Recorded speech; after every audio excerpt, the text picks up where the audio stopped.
대한민국 정치, 경제 상황이 매우 어려운데 그 핵심적인 원인은 권력 행사에 있어서 소수의 강자 중심의 정책을 수행했고 또 다수의 약자들에 대한 배려가 부족했기 때문에 생긴 현상이다 이렇게 생각합니다. 원래 권력이란 강자들의 횡포를 억제하고 다수의 약자들을 부양해서 함께 살아가게 하는 것이 그 본질적 기능인데 불행하게도 대한민국의 정치 권력은 소수의 강자들을 위해서 복무했다라고 볼 수밖에 없습니다. 그게 박근혜 최순실 게이트라고 하는 것으로 극적인 형태로 드러났고 결국 국민들이 여기에 대해서 대대적 시정을 요구하는 촛불을 들어서 결국 대통령이 강제 퇴임당하는 그야말로 전무후무한 일이 벌어졌습니다.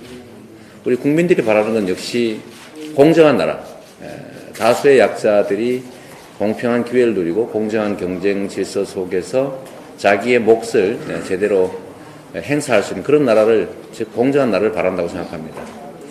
경제정책 영역에서도 보면 실제로 이 억강부약이라고 하는 정부 정책의 기조가 제대로 관철되지 않고 있습니다. 즉 정부가 어떤 지원 정책을 하든 예를 들면 산업 경제 정책을 수립하더라도 꼭 다수 소수의 이 경제적 강자, 즉 재벌 대기업 중심의 경제 정책을 주로 취하고 다수의 중소기업들, 특히 우리나라 고용의 75% 이상을 담당하는 중소기업에 대해서는 좀 방치하거나 오히려 피해를 입히는 방향의 정책을 해왔다고 생각됩니다. 그래서 이런 정부의 강자 중심의 산업 경제 정책이 대전환을 이루어서 다수의 중소기업 또 거기에 더해서 다수의 노동자들이 중심이 된 정책으로 대대적 전환이 필요하고 오늘은 주로 중소기업에 관한 문제니까 제가 준비한 몇 가지 저희의 중소기업 정책 또 회생 정책 말씀드리도록 하겠습니다. 지금까지 전 세계의 경제 정책의 방향이 이제 소수의 대기업들을 집중 지원하면 거기서 상당한 이제 영업이익을 포함한 성장이 가능하고 그러면 그게 자연스럽게 중소기업과 노동자들, 국민들에게까지 흘러들어갈 것이다 라고 하는 소위 낙수 효과를 기대한 그런 정책이 중심이었는데 불행하게도 이게 이제는 전혀 진실이 아닌 것으로 밝혀졌고 성장 정책의 중심은 우리 안철수 전 대표님께서 꾸준히 말씀하시는 것처럼 공정 경제, 공정 성장에서 온다라고 하는 점에 대해서 저도 전적으로 공감해서 저도 우리 안 대표님이 쓰시던 공정이라는 말을 또 저작권 있는 건 아니시니까 국어사전에 나옵니다. 국어사전에 나오니까 그래서 저희도 공정 경제, 공정 성장 이게 핵심적인 가치라고 생각합니다. 제기할 수 있는 그런 중소기업도 실패가 끝이 아니라 성공의 자산이 될 수 있는 그런 정상적인 경제 생태계를 만들어 가도록 하겠습니다. 이 첫째 제일 중요한 것은 말씀드린 것처럼 역시 지원 정책이 정부의 지원 정책이 지금은 주로 재정 지원도 그렇고 R&D 지원도 그렇고 모든 지원 정책이 재벌 대기업 중심인데 이제는 중소기업 지원 정책으로 대전환할 필요가 있다. 하다못해 R&D 지원 예산도 그야말로 엄청난 영업이익을 내서 투자할 데가 없어가지고 사내 유보금으로 계속 쌓아나가는 재벌 대기업들에 집중할 것이 아니라 그야말로 많은 고용을 유발하고 산업 생태계를 그야말로 풍요롭게 만들 중소기업 지원 중심으로 바꿔야 되겠다라는 말씀 하나 드립니다. 이걸 위해서는 역시 대기업들의 중소기업에 대한 단가 우려치기라든지 또 기술 탈취에 대해서 엄정한 제재를 가하고 이런 기업 범죄를 저지른 것에 대해서는 향후 다시 그 기업 경영에 발을 붙이지 못하도록 하는 그런 조치들이 좀 필요하다고 생각합니다. 두 번째는 저는 제도 설치에 대해서는 크게 좀 중심을 두지 말아야 된다고 생각하는 사람이긴 한데 현재 중소기업을 중심으로 한 정책을 집행할 정부 부처가 너무 힘이 없습니다. 중소기업청 정도로는 안 될 것 같고 중소기업을 대등하게 대기업 지원 정책에 버금가게 중소기업이 전담할 수 있는 중소기업 전담부에서 저는 소상공인 보호 정책도 매우 중요하다고 보기 때문에 중소기업 소상공인부를 신설할 필요가 있다고 생각합니다. 그래서 중소기업 소상공인부를 설치해서 중소기업과 소상공인에 대한 각종 정책을 다른 부처와 대등하게 할 수 있도록 하겠습니다. 또 하나는 중소기업 활성화 펀드라고 하는 걸 조성해서 운영할 생각입니다. 중소기업 영역의 산업구조 조정 또는 중소기업 영역의 새로운 일자리 창출, 또 중소기업의 기술 혁신, 특히 중소기업들의 해외 시장 개척에 대해서 지원할 수 있는 그런 중소기업 활성화 펀드를 조성하고, 이 업무 중에 하나로 재도전, 기업 부활에 이 펀드가 유용하게 될 수 있도록 하려고 합니다. 네 번째로는 선도투자금융공사라고 하는 것들을 저희가 한번 구성해서 운영할 생각입니다. 선도투자금융공사는 중소기업에 집중 투자하는 새로운 펀드가 될 겁니다. 정부의 총괄적인 경제 정보들을 투자 활동에 직접 활용할 수 있게 하는 체제를 구축하고, 중소기업의 그야말로 창업, 또 발전, 시장 개척, 뭐 이런 것들에 대해서 집중 지원할 수 있도록 하겠습니다. 다섯 번째는 이게 보니까 우리 안철수 대표님이 하신 거하고 거의 똑같아져 버렸는데, 이게 지금 뺏긴 거 아닙니다. 이게 뭐냐면 중소기업의 전업으로 종사할 중소기업 산업기관요원을 저희가 10만 명 양성하겠다라고 발표를 했는데, 보니까 4차 산업혁명을 대비한 10만 명 기관요원. 그래서 너무 마음이 잘 통하는 것 같아요. 역시 아이디어란 좋은 생각을 가지면 좋은 똑같은 게 나오는 것 같습니다. 그래서 중소기업에 전적으로 종사할 산업기관요원을 10만 명을 양성하는데, 이제 5년간 의무복무하되 연간 1,000만 원 정도를 정부 재원을 지정하고, 이걸 통해서 중소기업의 인력 난도 해소하고 젊은 인재들이 안정적인 일자리를 또 만들 수 있도록 하는 이중의 효과가 있다고 생각이 됩니다. 여섯 번째로는 차등 의결권 제도를 도입할 필요가 있다고 생각합니다. 이 창업된 중소기업들이 투자 자금을 모집할 때 경영권 위협 때문에 사실 투자 자금 모집이 되게 어렵다고 합니다. 그래서 지금 미국에서도 이미 도입하고 있는 창업자들이 가지고 있는 주식에 대해서는 주식의 가치는 일주로 하되 의결권을 5배, 10배 정도 추가 인정하고, 새롭게 투자하는 부분들은 다른 것은 다 똑같이 하되 의결권 부분은 이제 일주 1의결권으로 하면 이게 우리나라는 처음 도입한 제도가 될 겁니다. 그러면 신규 중소벤처 기업들이 투자 자금 모집을 할 때 경영권 위협을 느끼지 않고 투자를 좀 유치할 수 있는 그런 제도가 될 것 같습니다.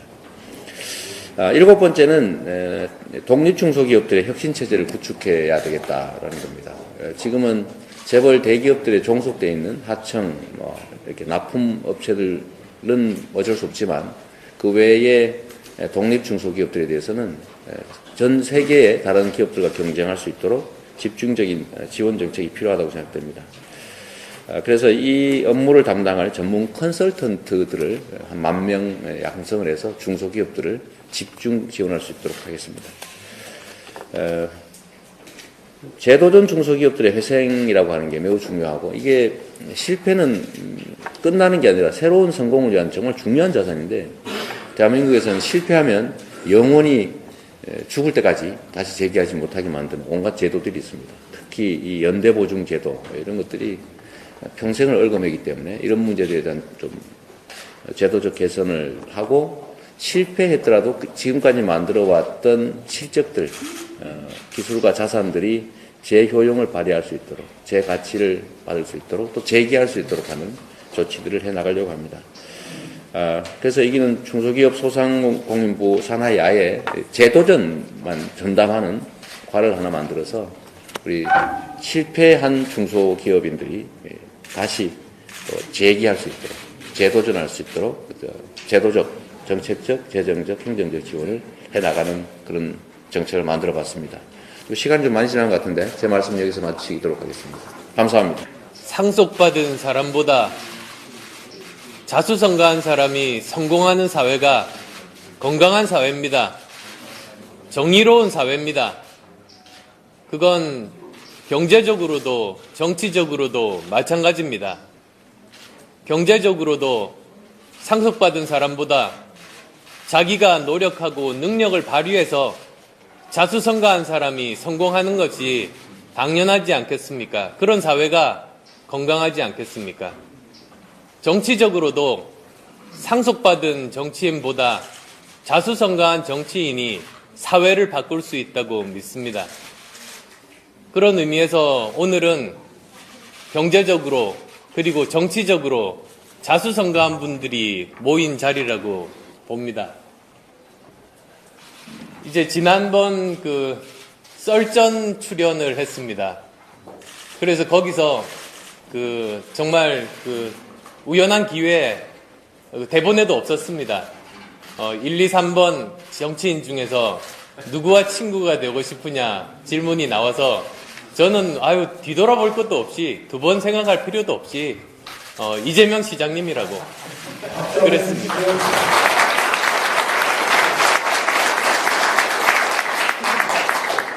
그리고 그건 지금 제가 조금 전 말씀드렸던 내용과 맥이 다 있습니다. 정치적으로도 상속받은 사람보다 자수성가한 사람이 자기 힘으로 온전히 세상을 바꾼 정치인 아니겠습니까? 그런 면에서 동질감을 느낀다고 말씀드려놓고 또 아주 즉흥적으로 화이팅이라고 외쳤습니다. 아마도 그런 좋은 인연으로 또 이렇게 좋은 자리를 이제 마련되게 된 것 같습니다. 이제 여러 가지 정책에 대한 부분은 저는 2주 전 정도에 발표를 했습니다. 그래서 저는 오늘 이제 취지에 대해서 조금 더 말씀을 드리고자 합니다. 흔히들 실리콘밸리가 성공의 요람이라고 알고 계십니다. 언론에서도 그렇게 보도되고 있습니다. 그런데 그것은 본질을 벗어난 것이라고 말씀드리고 싶습니다. 실리콘밸리는 성공의 요람이 아니라 실패의 요람입니다. 성공한 기업들 100개 중에서 2~3개밖에 되지 않습니다. 그 기업들이 왜 성공했는지 다 조사해서 공통점을 찾아보려고 해도 별로 공통점들이 없습니다. 그거 그대로 한다고 성공하지도 못합니다. 그게 본질이 아닌 겁니다. 오히려 97, 8개 정도 실패하는 기업들이 나중에 어떻게 되는지를 보면 거기서 실리콘밸리의 성공의 핵심을 찾을 수가 있습니다. 바로 오늘 모임과 같은 겁니다. 실패한 사람에게도 재도전 기회를 주기 때문에 실리콘밸리가 오늘이 있는 겁니다. 자, 한번 실패합니다. 그런데 다시 한번 재도전 기회를 준다고 생각해 보십시오. 그러면 한번 실패한 기업인은 같은 실수 절대로 반복하지 않습니다. 그걸 빼고 다른 방법들을 찾다 보니 두 번째 시도는 훨씬 더 성공 확률이 높아집니다. 그런데 또 불행하게도 실패했다고 할 때 다시 기회를 가집니다. 그러면 앞의 2번 실패를 반복하지 않게 되면서 굉장히 높은 성공 확률을 가지게 됩니다. 만약에 그렇게 해서 2번 실패하고 3번째 성공해서 100배 정도 성공했다고 하면 그건 사회로 보면 남는 장사 아니겠습니까? 훨씬 더 많은 가치를 사회에 만드는 겁니다. 그 과정을 보면 실리콘밸리는 실패의 개인적인 경험을 사회적인 자산으로 만드는 거구나 라고 우리가 받아들일 수가 있습니다. 그게 정말 발전하는 사회, 좋은 사회 아니겠습니까? 개인의 실패 경험을 그냥 묻어버리면 그건 정말로 어리석은 겁니다. 그 실패를 사회에서 함께 공유하고 그 경험을 토대로 성공 확률을 높일 때 그거야말로 진정하게 개인의 실패 경험을 사회 자산화하는 것 아니겠습니까? 작년입니다. 서울공대 교수님들이 축적의 시간이라는 책을 썼습니다. 이제 거기서 주장하는 건 이렇습니다. 우리가 여러 가지 노력을 해서 이제 선진국 문턱까지 왔는데 이제 한계에 부딪힌 겁니다.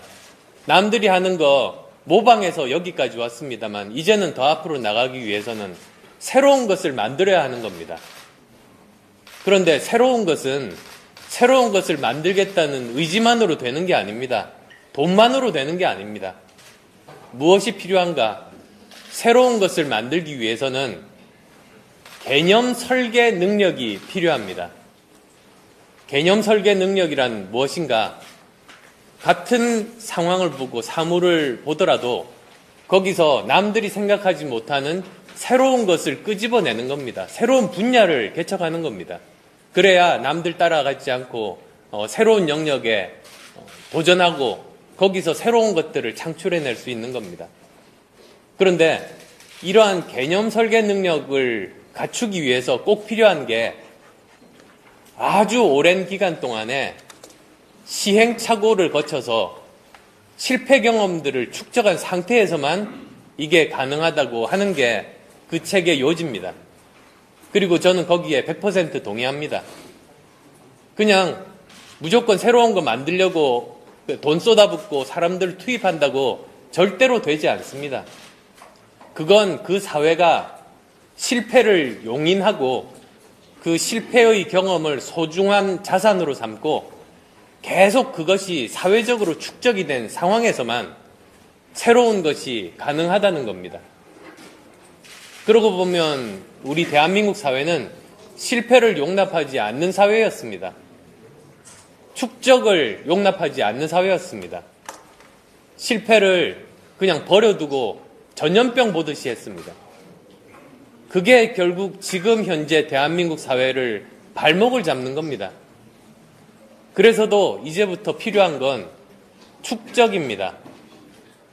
그리고 실패를 용인하고 한 번 실패한 것에 대해서도 재도전 기회를 주고 결과가 아니라 과정에서의 소중함을 인정해 주는 것, 그런 것이 정말 우리가 한 걸음 더 나아가기 위해서도 정말로 필요한 부분입니다.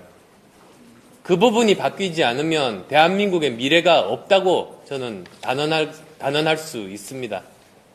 따라서 오늘 이 토론회도 그런 면에서 저는 정말 귀중한 자리라고 봅니다.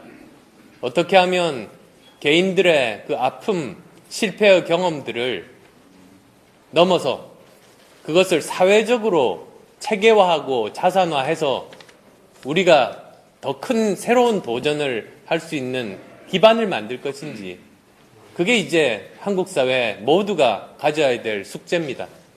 그것은 경제 분야뿐만 아니라 창업 분야뿐만 아니라 정치, 사회, 우리 사회 모든 분야에서 그러한 것이 될 때만 한국 사회는 제도화할 수 있다고 믿습니다. 고맙습니다.